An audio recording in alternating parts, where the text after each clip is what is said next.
দীর্ঘদিন বন্ধ থাকার পর পুনরায় চলাচলের সূচি জানিয়েছে Dhaka mass transit company limited. বলা হয়েছে, রোববার সকালে উত্তরা উত্তর স্টেশন থেকে মতিঝিলের উদ্দেশ্যে সকাল 7টা 10 মিনিটে প্রথম ট্রেন ছাড়বে, আর রাতের শেষ ট্রেন ছাড়বে 8টা 33 মিনিটে।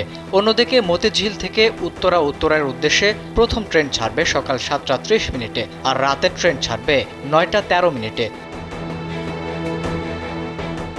তবে আপাতত থামবে না কাজীপাড়া ও মিরপুর 10 স্টেশনে। কর্তৃপক্ষ জানিয়েছে, উত্তরা উত্তর থেকে সকাল 7টা 10 মিনিট থেকে 7টা 30 মিনিট পর্যন্ত এবং 8টা 33 মিনিট থেকে 9টা পর্যন্ত 10 মিনিট হেডওয়ে রাখা হয়েছে। সকাল 7টা 31 মিনিট থেকে বেলা 11টা 36 মিনিট। যমুনা রেফ্রিজারেটর, খাবার ফ্রেশ তো লাইফ জম্পেশ।